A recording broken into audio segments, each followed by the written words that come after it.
What's up, friends? Nav here with another video for you today, and I'm bringing you the Infinite Warfare beta review. This is something that I've wanted to do since the beta came out.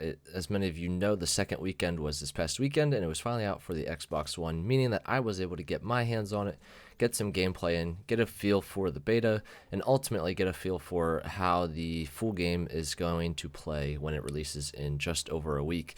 November 4th, I believe, is the release date for Infinite Warfare and Call of Duty 4 Remastered, and so that's, I don't know, I think today's the 26th, that's a couple days away, just over a week, like I said. So it's time to get excited if you're a Call of Duty fan. So this review, I want to talk about some of the negatives, some of the positives, and just my overall view of the game going forward.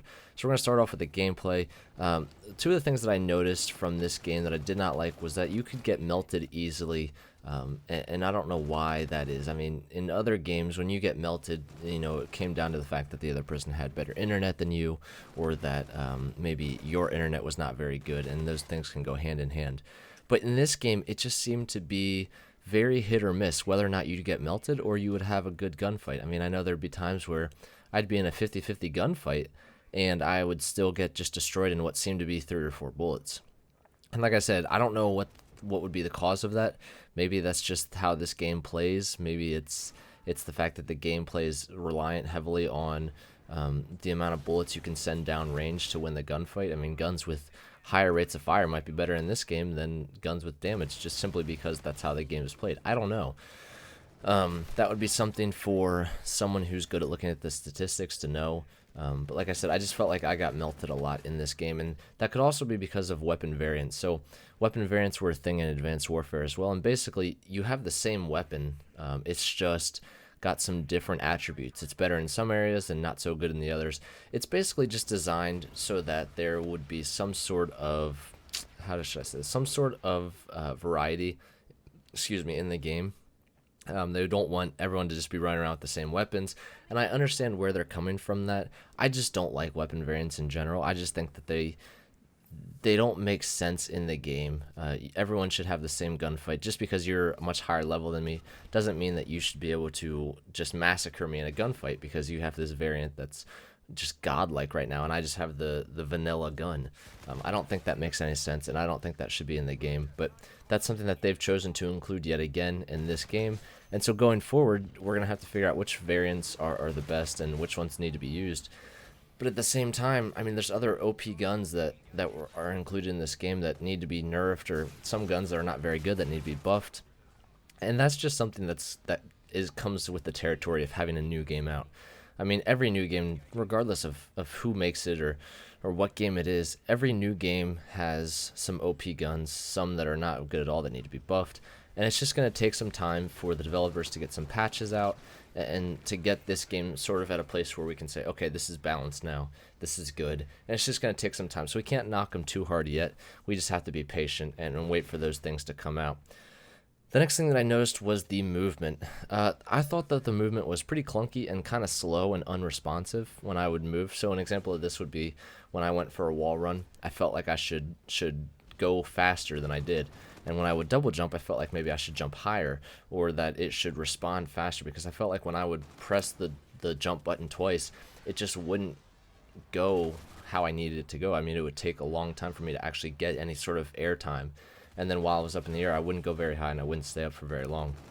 And same thing with wall running, I just felt like it would be slow on the wall, and that I would fall off a lot quicker and sort of not just get as much air as I thought I should. And that may be because of Black Ops 3. I mean, Black Ops 3 was one of the fastest games we've had to date, maybe second to Advanced Warfare.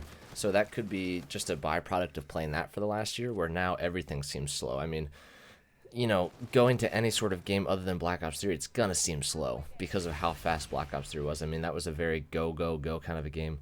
The chain movement that they had in that game was super responsive, as opposed to this, where maybe it's just a little bit less, and that slight difference is just, you know, it just seems like a lot worse because of how long we played Black Ops 3. And so that could be the case, and that's something that's yet to be seen.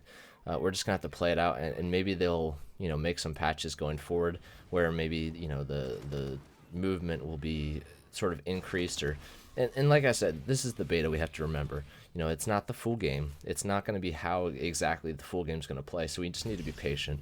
Need to not write it off yet, and just sort of give the developers time before we make a decision on it. So because I don't like being negative, I'm a pretty positive person, I think. I like positive people. I want to talk about some of the pros in this game as well. And the big thing for me was that the game visually was appealing. I've said it before, and it sounds weird every time I say it, but a game for me needs to be visually appealing. An example of games that weren't were Ghosts and Halo 5. They both seem to have sort of gray undertones, and the sort of all the colors kind of blended together to me. And when I'm playing a game for a couple hours, you know, I want to be looking at a game that I think looks good. I don't want to be playing a game that I think is boring, or a game that I think, man, this just is an ugly game. And I know it sounds weird, and it's not very important to most people, but to me it's important. And this game was visually just very appealing. The color scheme was great, different colors, they were bright, and it was just a beautiful game to look at. And the other thing was the maps. So if you've never watched any of my videos before, I am a very run and gun style player. I don't like sitting back. I like getting up in their faces, like moving around. It keeps me from getting bored with the game, because if I can keep moving constantly and keep getting into these engagements, then I will be having more fun than just someone who sits back and snipes from the back of the map, or sits back with an AR and just tries to pick people off down long lines of sight. That's just how I play the game. And the maps in this beta were very good for that. They were small, simple maps. Some of them were a little bit bigger, but there was no maps where I thought, wow, this map is huge. Like, for instance, Blood Gulch in Halo 2, maybe? Halo CE, one of those Halos. Blood Gulch was a gigantic map. There was no maps like that, which is good. And granted, those are two different games, you know. The game styles can't be compared.